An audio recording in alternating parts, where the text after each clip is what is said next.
you all to the first of a series of roundtable discussions organized by CPBRD with its academic partners. So, why a discussion on the high cost of power? Actually, it was not difficult to form a consensus on what is the most important burning issues of the day. Dalawa lang naman yan. Napakataas ang presyo ng pagkain, and second, of course, is the high cost of electricity. So we tossed a coin, and power won today. And so that's why we shall be discussing the high cost of power this afternoon. Of course, we know high electricity charges means a higher inflation rate. After all, power is needed to produce every single good or service in the economy. And based on inflation data, I used December 2022 data, electricity contributed about 0.85 of a percentage point to our 8.1% inflation rate. But this morning it was announced January 2023 inflation rate is 8.7%. And again, electricity is one of the main contributors to that high rate. And high electricity rates, that would be the perennial complaint of the business community. In 2020, the Philippines ranked 32nd among 190 countries in the category for access to electricity, according to World Bank data. And this contributes significantly to our low rating in terms of ease of doing business, where our country ranked 95 among 190 others. Finally, high electricity rates also means a slower road to industrialization, measured by the share or importance of industry in total GDP. And a study done by our main speaker this afternoon shows that a 5 peso increase in power rates implies a reduction in the share of industry to total GDP from 30% to 20%. So ganun kalaki yung impact. And I hope tama ang aking interpretation ng study mo, Dr. Ravago. So from a demand side perspective or a supply side perspective or from an economic development perspective, talagang kailangan natin pag-usapan kung bakit ba talaga mataas ang singil ng kuryente. And hopefully by the end of this discussion, we shall all obtain useful inputs for our legislative work. So, of course, we will try to make this as informal as we can para maging mas free-flowing ang discussion. And at this point, I'd like to recognize our Kongs present in today's forum. We have, of course, Deputy Speaker Christine Singson Mian. Good afternoon. And of course, Kong Reyes, who knows like the back of his hand, the power sector. Okay, but to facilitate our discussion, we are delighted to have a known expert in the field of energy economics. But before I introduce her, we are very fortunate that we have the most important person with respect to energy policy, present with us today, of course, Chairman of the Energy Committee, our former Speaker, Lord Velasco. Okay. All right, so our speaker this afternoon is Dr. Majah Ravago. She is an economist and an academic looking for policy solutions to real-world problems and challenges, especially in emerging countries, particularly, of course, the Philippines. She has an extensive experience as policy advisor, advising government officials at NEDA, DOE, PCC, and the DTI, as well as to committees on energy in both the Senate and the House of Rep. She also serves as a policy and research consultant for the World Bank, ADB Institute, USAID, among other development agencies. She was program director of the 2014 to 2018 USAID grant or USAID project, the Energy Policy and Development Program, or EPDP, and is currently an associate professor at the Department of Economics of the Ateneo de Manila University. Maha also spent a few years with the faculty of the UP School of Economics as assistant professor. So at this point, I'd like to invite Doc Maha to give her short presentation. Thank you very much, Kong Stella, for that generous introduction. Let me share my screen first before we start. Bakit ayaw?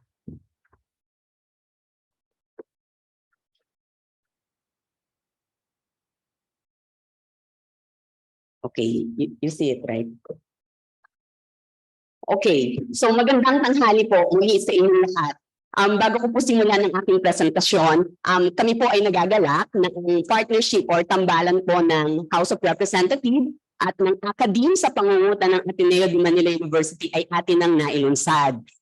Kami po sa Academe ay nakahandang makipagtulungan sa inyo sa pamamagitan po ng aming mga pag-aaral, makapagbigay ng inputs sa pagbalangkas ng mga batas at polisiya sa nasusuporta dito sa 8-point agenda ng kasalukuyang administrasyon. Alam naman po natin ito din pong 8-point agenda ang isang naging pangunahing basihan ng Philippine Development Plan na inilunsad din po noong January 31 tungo sa aspirasyon nating mga Pilipino na matatag, maginhawa at panatag na buhay or sa mas kilalang ambisyon natin 2040. At unang-una na nga po dito sa 8-point agenda ni Pangulong Marcos, ang protecting the purchasing power of the families or yung Filipino families. At ang kapaloob dito, ang reducing energy cost. Kaya sa hapong ito, ang ating tanong ay, bakit mataas ang presyo ng kuryente dito sa Pilipinas? So, pahintulutan niyo po ako magsalita sa ating vernaculong Tagalog kasi nasabi na nga po ni Kong Stella na gusto natin maging informal ang discussion para mas open po tayo. So, kahit po English ang aking slides, I will try to speak in Tagalog. So, nasabi na rin po no, na mataas ang kuryente, ang presyo ng kuryente ng Pilipinas sa Southeast Asian region. Madalas po tayong naikukumpara sa Singapore. Ang Singapore po ay high-income country. Tayo po ay nasa low-income pa rin. So dahil ako po ay may 15 minuto lamang, uunahin ko lang sagot. Una, nung natatandaan nyo, nung itira, tinanggal ang tinatawag na blanket subsidies. Makikita nyo sa screen, nandyan na kaya mas mababa yung ating kapitbahay, sila ay may subsidy. Okay? Nung panahon na yun na may subsidy, ito ay naging pasanin ng ekonomiya. Nauubos ang pera ng gobyerno dahil lumalaki ang pangangailangan ng subsidy. And then, kung matatandaan nyo rin po, especially sa mga tao dito sa room na medyo hindi na bata-bata, nagkakaroon po tayo ng blackout noong mga panahon before ng IPIRA.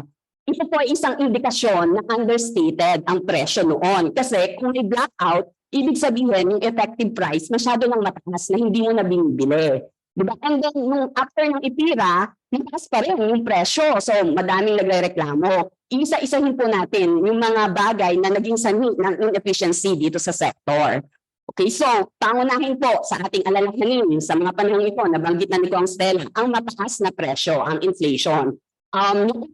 December 2022, 8.1 yan. Ang electricity alone ay 20% ang itinaas. Kung titingnan niyo sa screen, itong galaw ng presyo ng kuryente, sumusunod din ito sa galaw ng pangkahalatang taas ng presyo. So kung nanonood kayo ng balita, sinabi rin sa balita na ang pagtaas ng presyo ang isa rin daw sa pangunahing dahilan kung bakit si Presidente Marcos ay hindi na pagkakatulog.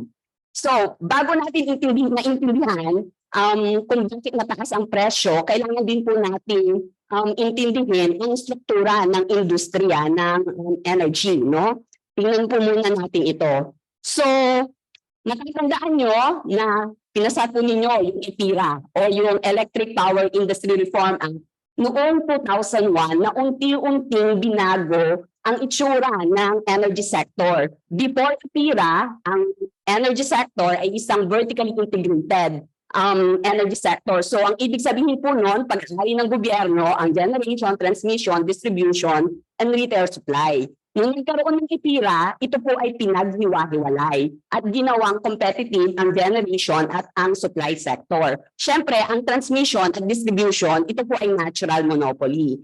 Ang layunin ng IPIRA ay palakasin o pataasin ang level ng kompetisyon, especially sa dalawang sector, generation at supply. At pagkatapos nun, inaasahan sana na bababa ang presyo ng kuryente. Nalalaman lang natin na natapos na ang reforma ng IPIRA kung ang tinatawag na Retail Competition Open Access or RCOA nasa level na ng mga household, meaning tayo, yung household, pwede na nating piliin kung sino yung magsusupply ng kuryente. Po yung Grab, no? Ang rider, siya yung Meralco, naka-deliver. And then pwedeng magkaroon ng app, mamimili ka kung sino yung magsusupply ng kuryente mo. Walang kailangan gawin sa iyong kontador. Ganun lang po yan kadali. In theory, okay? Ngayon, kasabay ng paghihiwa-hiwalay ng function ng mga different sector, ang paghihiwa-hiwalay din ng electricity prices. Again, kung sino man po yung nakakatanda ng bill nyo before 2001, isang numero lang yung nakikita nyo. Ngayon, kung kayo ay customer ng Meralco, nakikita nyo na yan. May generation sector, distribution, transmission, cost of system loss, universal charges, fit all, na nakita lang natin yung 2018. So, pinakamalaki dito ang generation charge. Ito yung tinatawag na blended generation charge. Bakit blended? Mahigit 50% yan ng binabayaran nating kuryente. No, ito galing to sa Meralco. So iba yung sa Luzon at sa Visayas. Sa Mindanao at sa Visayas. Ito ay Luzon. Makikita nyo, ito yung fuel needs. Dito nagagaling yung ating generation charge. Pinakamalaki ang natural gas. Ibig sabihin yan, lahat ng gas na nanggagaling sa Malampaya, Luzon lang ang gumagamit. Nababalitaan natin na nadidipit or mauubos na daw ang Malampaya. So medyo nakakabahala po yan kung walang kapalit. Ibig sabihin po niyan, tayong apektado, especially yung mga nasa Luzon. So mamaya po, baka pwede natin pakinggan si Sec Popo kung ano po yung plano ng DOE para mapalitan to, no? And then dito sa Luzon, ang coal 33%, and then makikita nyo na 10.2% galing sa WESM. Ito yung mga presyo kung saan binibili ng Meralco. Makikita nyo na ang galing sa WESM medyo mataas. Kapag mataas ang presyo sa WESM, isang indikasyon ito na medyo may kakulangan tayo sa supply. Kasi last resort na yan, market of last resort. Wala nang choice, dyan ka kukuha. Otherwise, break out. Okay, and then ito po ay ina-average at ito po yung blended generation charge na binabayaran natin dun sa 50% na generation charge ng bill natin ng kuryente. Now, bukod pa sa generation, transmission, distribution, meron pa tong tax. Noong IPIRA, nung binalakas po ninyo yung IPIRA, exempted dapat ang kuryente sa VAT.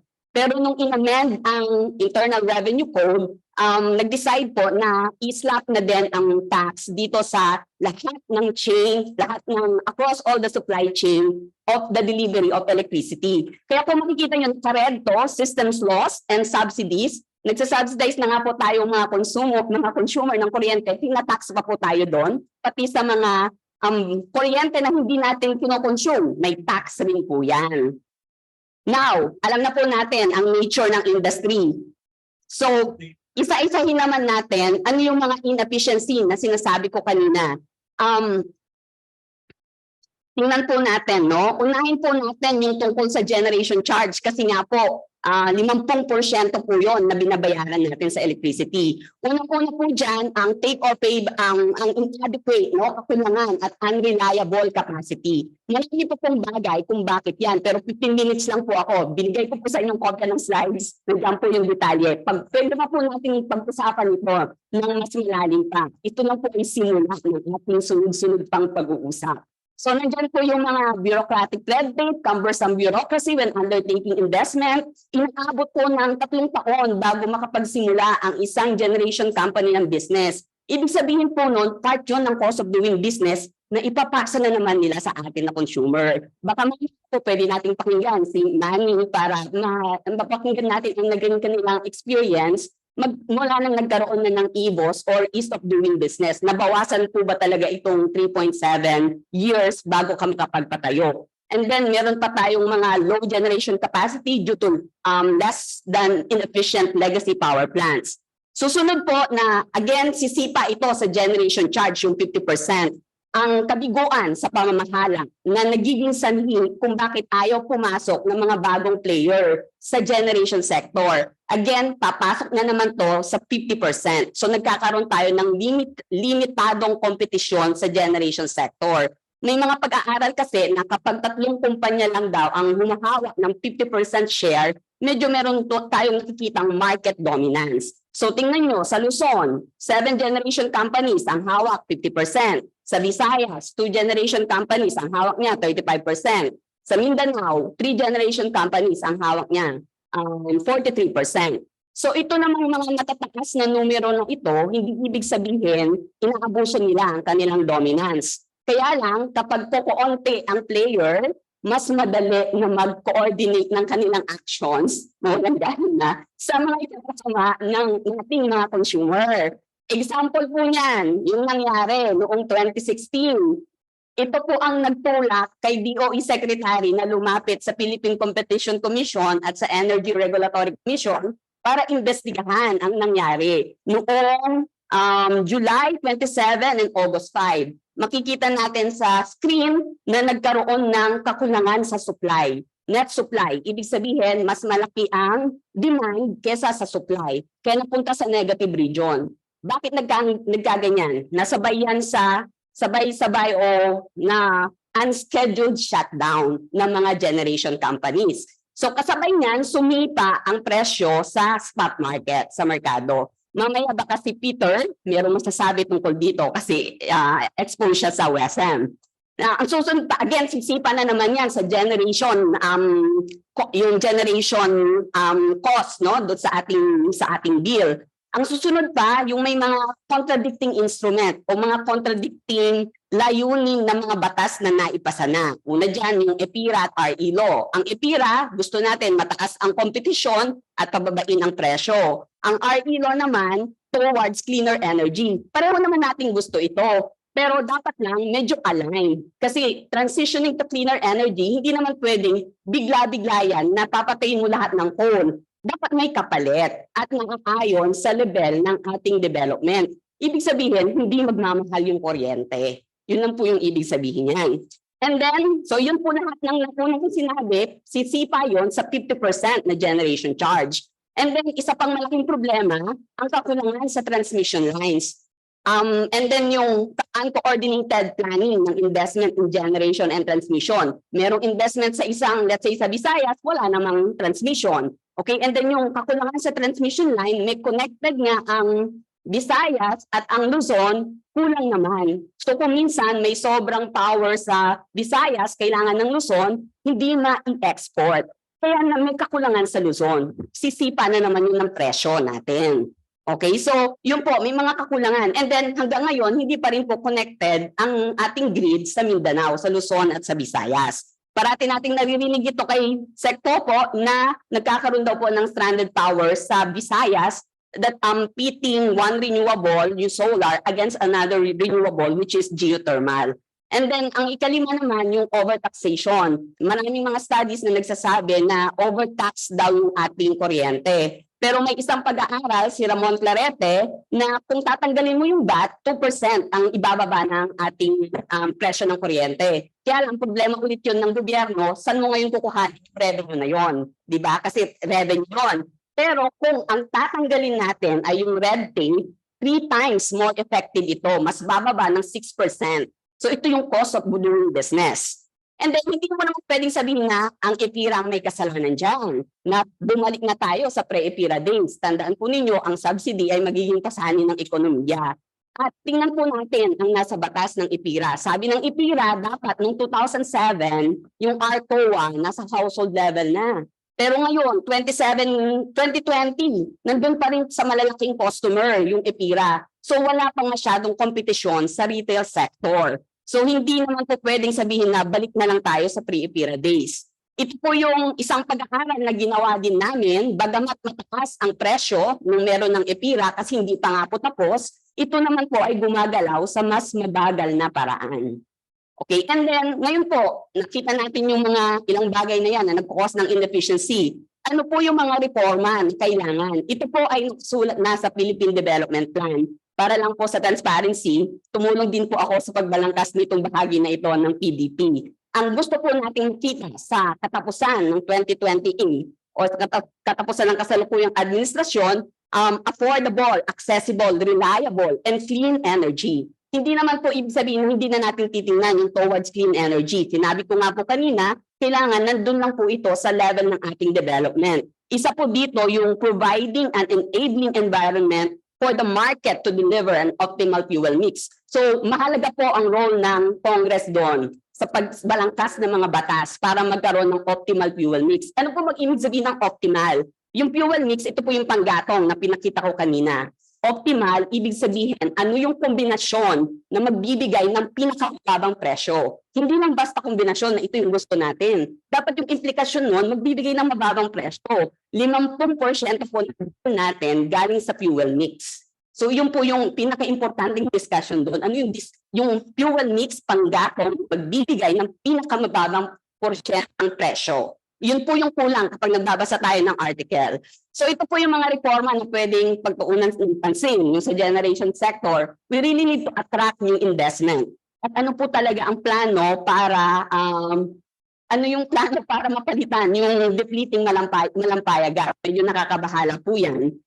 For the market to deliver an optimal fuel mix, level playing field. I-tax po yung mga may pollution at tanggalin po natin yung mga feed-in tariff subsidies because hindi po to sustainable. At titingnan nyo po yung bill nyo, tayo rin po yung nagbabayad yan. Yung reliability of power plants, removing bureaucratic hurdles at sa transmission and distribution, baka po si Prof. Wally may idadagdag dito mamaya. Again, ito yung pagpaplano ng investment in transmission and generation at baka po pwede natin tingnan kayo po ng mga mambabatas, financing and investment should be separate from regulatory structure of transmission tariff. Kasi kung minsan, ang naririnig po natin sa balita, hindi daw po maka-action kaagad ang ERC sa proposal ng NGCP dahil may implikasyon sa presyo ng ating kuryente. And then sa pangkahalatan, ituloy na po natin ang implementasyon ng RCOA at mas pataasin pa ang kompetisyon by having a free entry into generation and retailing. At isa din po ito sa PDP na magkaroon ng mga innovative technology na magkaroon ng real-time pricing nang sa ganon yung mga tao, pwede po nilang schedule ang paggamit ng kuryente. Ang mga reform po nito ay will foster efficient transition from coal to cleaner energy. At last slide po, ito po yung kaninang binanggit ko, mas bigger problem po, so kasabay din po ng presyo ng electricity, kung titingnan ninyo ang datos, napakababa po ng per capita consumption electricity ng Pilipinas. So ibig sabihin po niyan, di ba ang gusto natin, maginhawang buhay.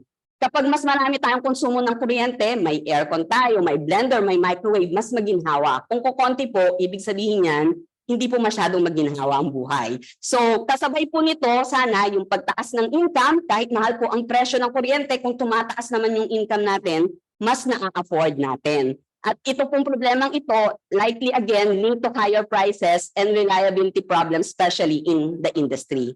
Maraming salamat po. Salamat. Salamat, Doc Maha, for a very efficient presentation. 15 minutes. 15 minutes, kinaya, at ang galing mo pala magtagalog. Sasabitan kita ng sampagita mamaya. Okay. At this point, let me first acknowledge the presence some or comments. Yes, of course, let's start with our energy chair, Speaker Lord. Ay, good afternoon sa kay Kong Stella, sa aking mga kasama sa Kongreso, sa ating mga resource persons in front, and to the energy sector na nandito. Isang magandang hapon po. So, listening to the comments and the presentations of our panel, ako yung natutuwa because it just goes to show na talagang alam natin napakahirap ng energy problem natin. When you look at everything, talagang very complicated. But trying to digest what all the resource persons have presented, you can actually see certain things that we can already do that would really lower the cost of electricity. So one of those things is the taxes. So I think there's already a bill filed by Honorable Joey Salceda to either reduce or take out VAT, either on the systems laws or on the charges, the other charges in the electricity bill. Second, as what was presented by Dr. Del Mundo, yung WAC natin as presented by Dr. Einstein Fernandez, it took so many years before the ERC did their regulatory reset, especially on the distribution utility. So with that, I believe ERC is already moving forward as to the regulatory reset. So I think those two alone can lower the price of electricity.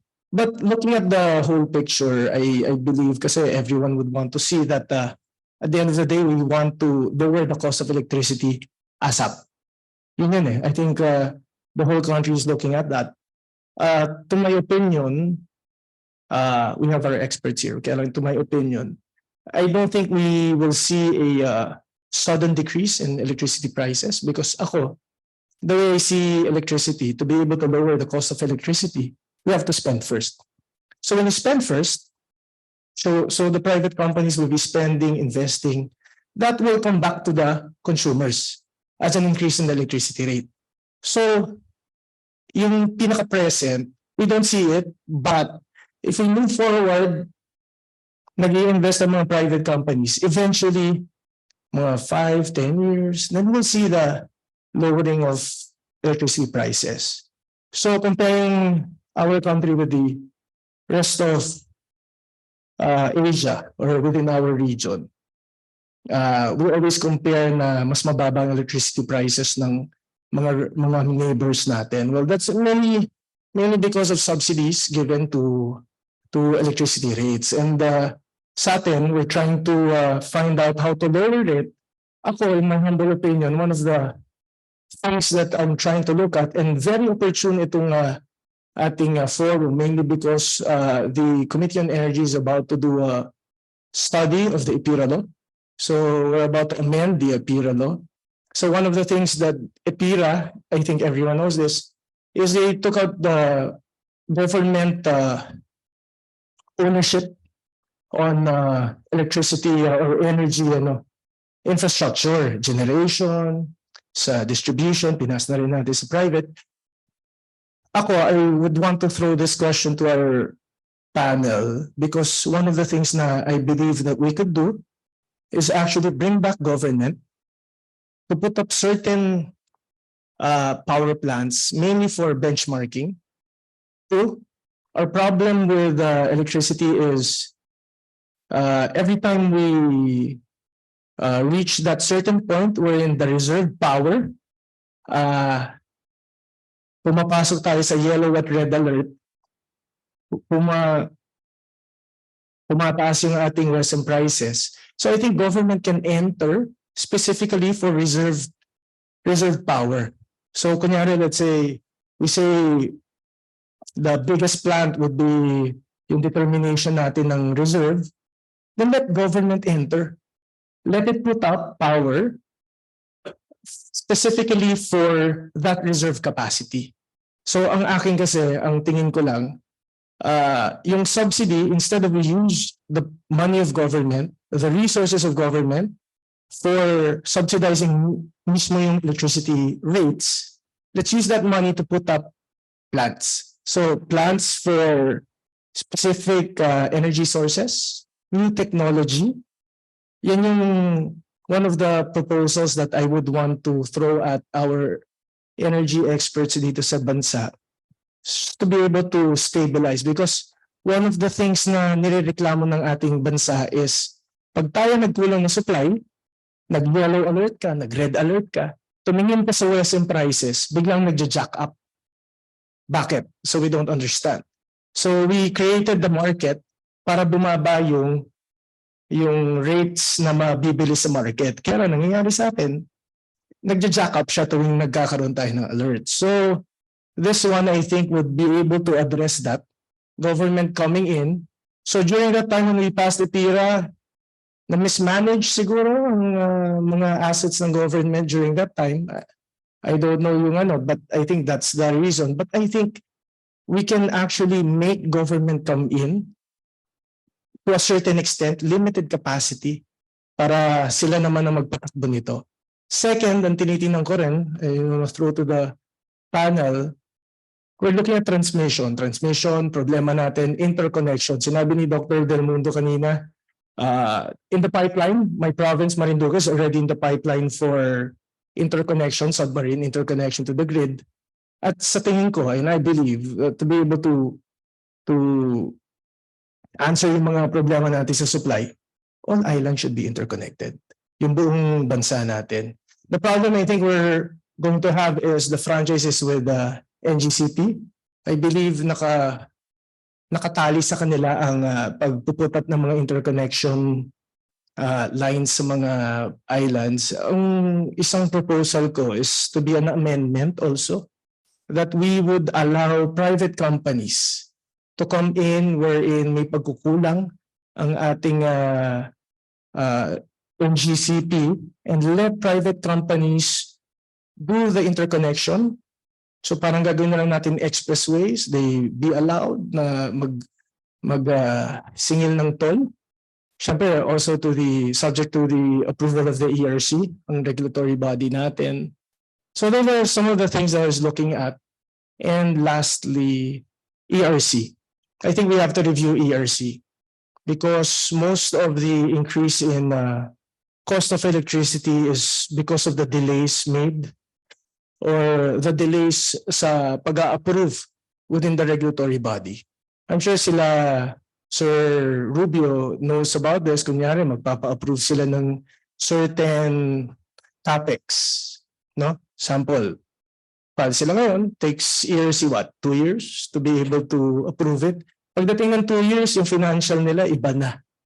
Dumagdag na ng 20-30%. So, how come it takes them 2 years to be able to approve something? It's been a problem for the longest time. So, I think there needs to be a certain adjustment done with the ERC. And the Committee on Energy is also in the process of looking into that. So I would be very much appreciative kung ang ating mga panels would help the Committee on Energy try to address these issues. So with that, sa tingin ko, we just answer those things lang. And I think we're going to head to the right direction. As to the nuclear power is okay. But we just have to, kaya sabi niyo rin po, nuclear power, we just need to find that certain mix that we can't go all out nuclear, we can't go take out coal, kagaya sinabi ni Mr. Rubio. Coal should be there also, cheaper. LNG should be there. But we need our experts to be able to determine the right mix. Yun lang naman talaga right mix. And lastly, for renewables, yan, pasok ko sa renewables. Renewables, intermittent. Everyone knows that there's only a certain time wherein renewables can actually give us that needed capacity. But the problem is when it comes to using renewables as baseload, parang hindi talaga pwede yan. But we're looking at to be able to make renewables as baseload, gusto natin lagyan siya ng battery storage. However, maganda, mahal.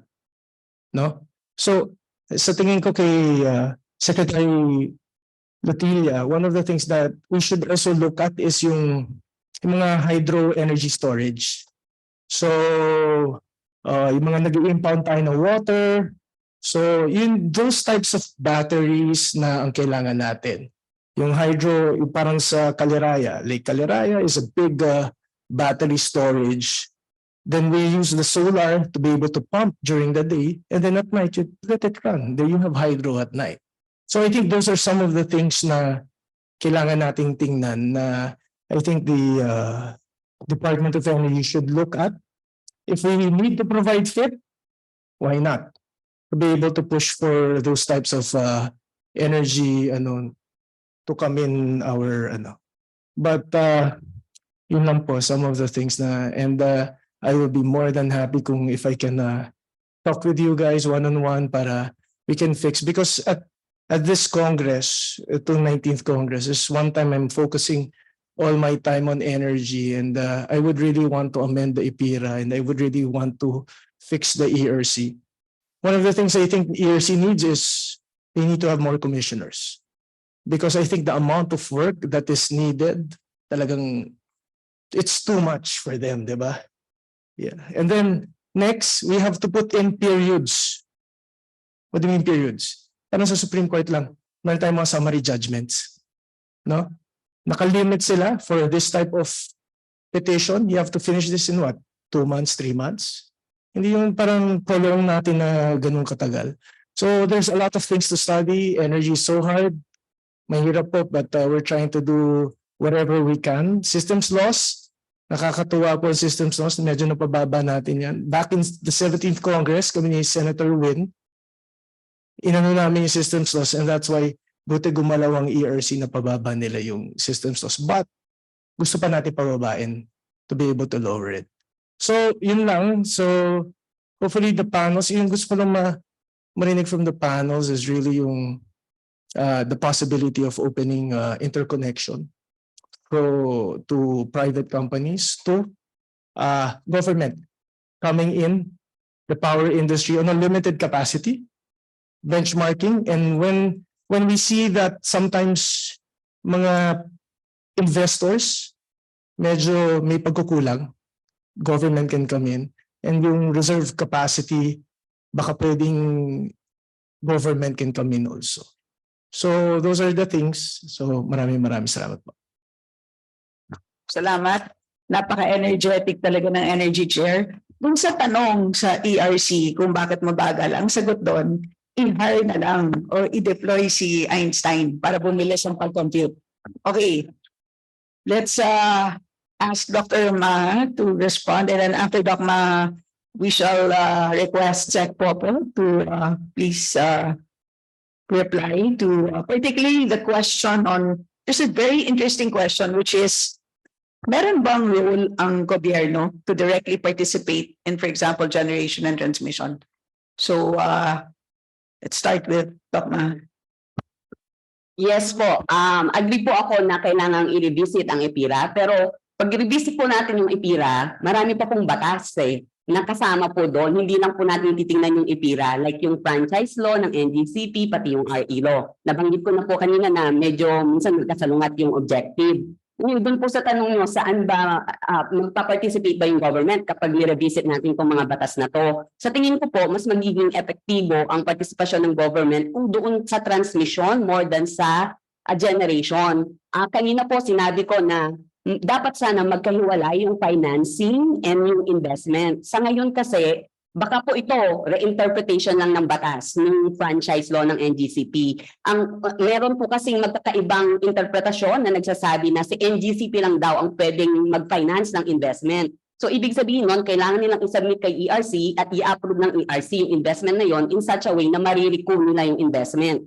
So ibig sabihin nun, papataw sa consumer kung anumang investment yon. Kaya hindi daw approve agad ng ERC kasi kinukonsider din yung pag-apasa sa atin. Ngayon, kung titingnan nyo din yung batas, nakalagay doon na whatever financing na gagawin ni NGCP, itatransfer yung asset na yon sa gobyerno. Kasi assets of NGCP are owned by the government through Transco. So, bakit hindi ang government ang mag-finance ng investment, especially nung time na may fiscal space ang government?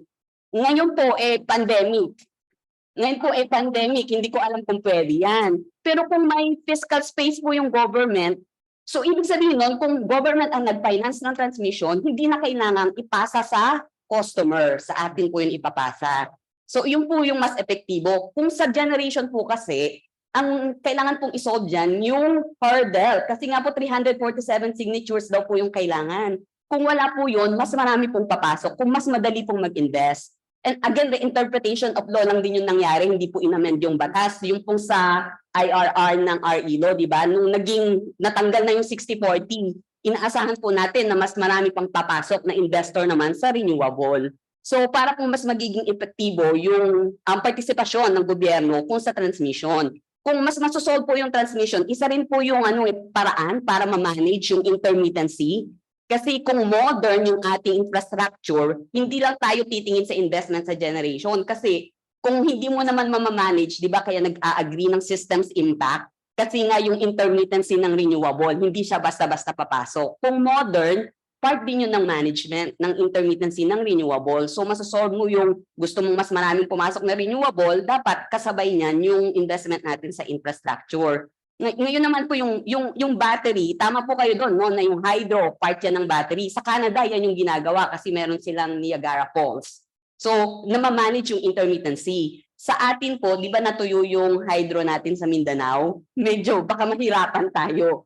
Pero ganun pa man, yung battery naman, yung technology niya nagiging mura. Kaya kailangan nating i-manage kasi wala naman tayong crystal ball. Kailan ba magiging mura? So, ibig sabihin yun talaga yung transition di ba? Shift to cleaner energy, not abrupt. Kaya yun din po yung sinasabi ko na i-level natin yung playing field. Katulad po ng nabanggit nyo kanina yung LNG tsaka yung coal. Ngayon, may coal tax na sa pamamagitan ng train law. Pero yun ay excise tax, hindi tax sa pollution. Yung natural gas, hindi po yan totally clean. Pero 1/3 of that, meron ding pollution, yung carbon emission. Hindi po yun natatax. Ibig sabihin na hindi sila nagbabayad. Ang ibig sabihin nun, ang nagbo-born ng tax na yon tayong mga consumer kasi pwede yung makaapekto sa ating kalusugan. Tayo pa rin na naman yung magbabayad. Ganun yung nangyayari noon sa coal, kaya mura siya. Kasi tayo yung nagbabayad ng externality ang tawag namin doon sa economics. So kung ngayon, binabayaran nila yon level playing field. Medyo mamahal yung coal, medyo mamahal yung natural gas, makakakompete ngayon yung renewable. Huwag mo nang bigyan ng subsidy kasi po sa atin yun na naman pinasa yan, pit all. Nasa bill natin. Kaya nagmamahal po talaga yung presyo. So yun po, baka po pwede natin tingnan yung mga batas na yan ng sabay-sabay. Mas kung pwede nyo pong tingnan na, kasi po kayo po yung Kongreso, baka pwede pong mag-invest tayo sa transmission. Thank you po. Right. Yes. Pwede ko ba magtanong? Yeah. Hindi, para Next time. Sige po. I see po. Yes, but In relation to what ask a question per sec po. Itanong mo na yan. in relation to what the good gentle lady Please. from Ateneo about dun sa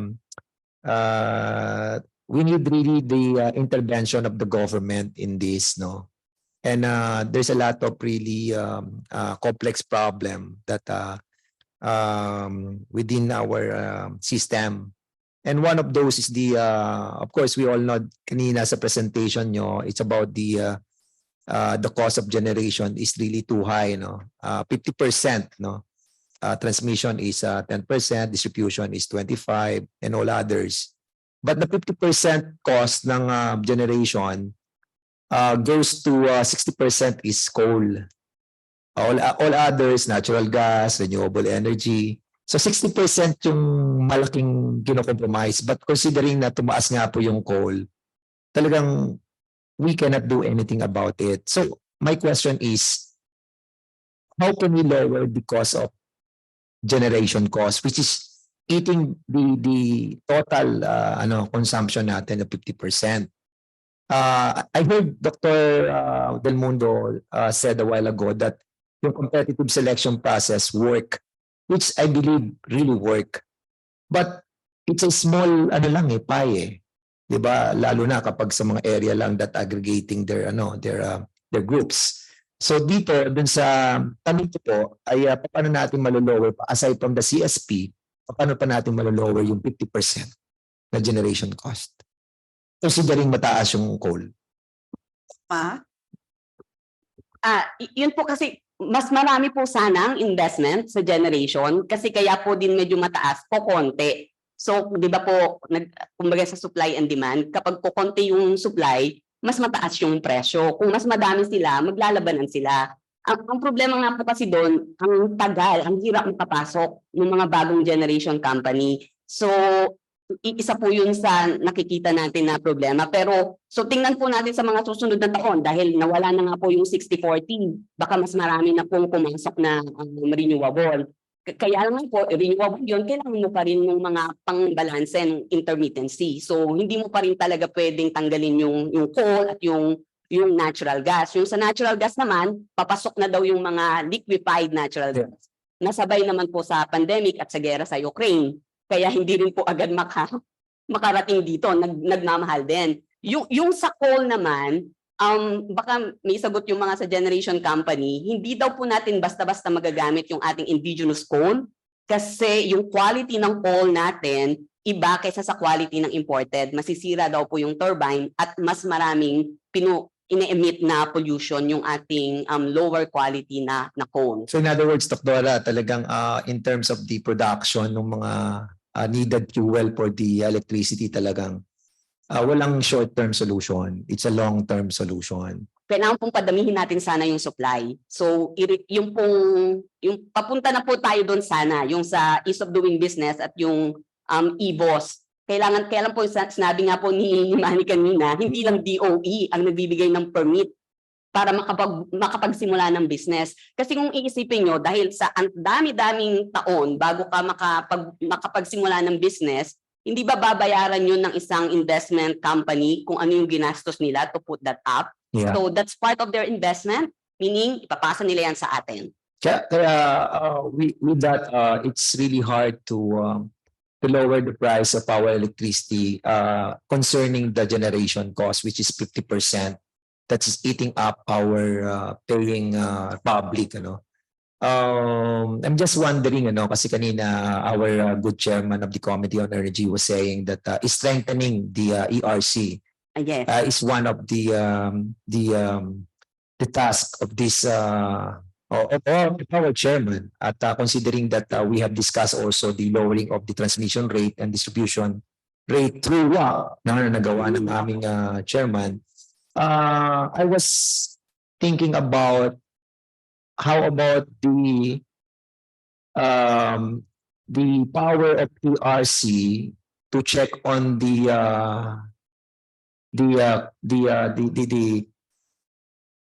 capex of the power producers, kasi parang hindi rin na-check yun ng ERC, and maybe we can strengthen the ERC through this, dahil nakita natin yung weakness nung Energy Regulatory Commission natin for so many years nga na hindi sila kumikilos. Tama si Congressman Velasco that we have a bill that we are discussing right now. Most likely you can help us to sit down with us for us to know what are the things to strengthen in the ERC itself. We have to maximize this situation with them, because I have spoken with Mona Lisa Di Malanta yesterday, and the reset process is now ongoing, for the transmission and distribution. So there's a generation we're not still tackling the issues with regards to their operation, and those are the things that need to be done as well, I think. So help us on that aspect. And also, pasensya na kayo, mahaba itong sinulat ko eh. Isa na lang, Madam Chair. How about dun po sa kanina kasi si Deputy Speaker Mehan yung sinasabi, nagpunta siya sa ni Chairman sa Singapore. They have seen a system wherein the blending of different electricity is being put into a system. Sa RDS ata yun, Research and Development. And they will come out with the lowest, Have you encountered that kind of system? So, actually, nagpunta po kami doon sa EMC sa Singapore. Ang sinasabi kasi nila, they are continually opening windows of competition. Sa Singapore po kasi, yung WESM, pag-aari din ng kanilang Philippine Stock Exchange. So, meron silang tinatawag na vesting contract na tinatawag. So, yung derivatives contract na tinatawag, and then yung capacity market, reserve market. So, doon po sa kanila, even yung reserve capacity, merong auction. So, nagma-market ka, automated po lahat yan. So, and then with the derivatives market, financial market naman to, backed by output, or yung commodity, para din, isa din to na pwede natin gawin pagpababa ng presyo ng generation cost. Kaya lang po, hindi ko alam kung actually ang FEMC, meron na silang ginawang forum and creating a derivative market. Pero hindi daw po ito pwede nilang basta-basta i-put up, baka kailangan ng legislation. So, yun po yung pwede nating mapag-aralan pagpunta sa Singapore. Yun nga po yun na they're opening up a lot of windows of competition. So, sila naman, kahit mataas ang kuryente nila, mataas naman yung income. So, titingnan mo yung percentage of electricity that goes into paying electricity, maliit lang kasi malaki yung income nila. Tayo, mababa yung income natin kaysa sa kanila. Pero kapareho natin ng binabayad. Okay. At least meron tayong chance doon. No? Maganda yun eh. Last na lang po, Madam Chair. About sa net metering. Medyo may na-encounter akong problem sa net metering eh. Yung net metering, kapag yung tower ay bumibili ng kuryente sa kanila and using the solar panel, and example, we buy it for 5 pesos, yung kuryente nila, ang problem is yung buyback nila using the system being used by the distribution utility. Binibili nila, actually hindi sila nagbabayad eh. Ang ginagawa nila is somehow, pag nagbabayad sila, ino-offset nila sometimes, but the problem that we encountered in the net metering, I have a friend na nawala siya for 1 year. So na nawala siya ng 1 year, hindi siya nag-consume ng kuryente. Nag-accumulate pa nga siya ng ipon. Then, nung nag-accumulate siya ng ipon niya, meron siyang almost, I think, 300,000 to be collected from Meralco, but this was not given by the Meralco. And hindi ko pa nga na kukwento kay Chairman to, but I wanted to investigate this. But I found out dun sa kanilang policy na binabuyback lang nila yon ng 86% ng Meralco. And I think that is not fair, right? Because parang nagbabayad tayo ng kuryente sa kanila na ng 1 piso. Pag kinuha naman nila yung kuryente nila, babayaran nila ng 86% lang. It should be like 1:1, di ba? But ang ginagawa nila is 86. But ang problem pa nga, nung ibang mga net metering, ay hindi pa binabalik yung na produce nila. Ang para kami sa inyo nagsusumbong, we just wanted you to give us some insights that we can use during sana wala namang mga taga rito.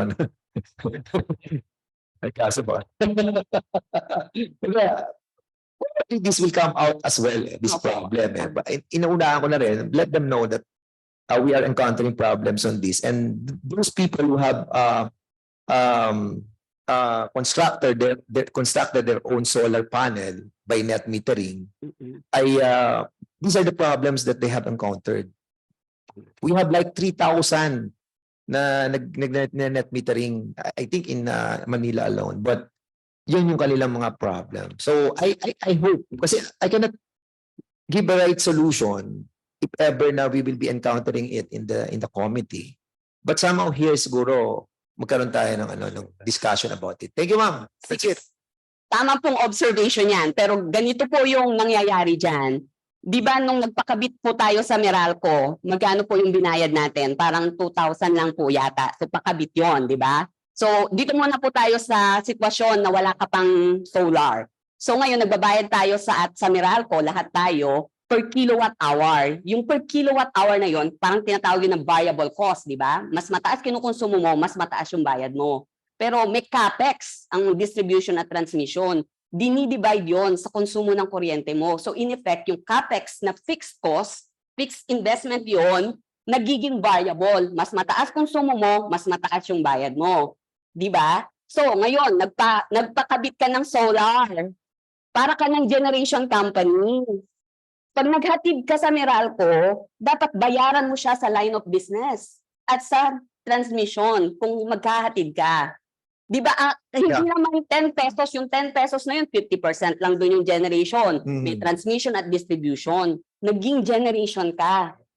Kasi hindi tayo sinisingil sa fixed cost. Sa ibang bansa kasi, decoupled na yan. Binabayaran mo yung fixed cost, binabayaran mo pa yung variable cost. Kaya sa ibang bansa na mas marami ng may solar, nagiging cost din yan ng inequality. Kasi right now, sa Pilipinas, yung medyo nakakaangat sa buhay ang nakakabili ng solar panel kasi mahal yung investment. So parang in effect, ang konsumo lang nila sa gabi, mas mababa.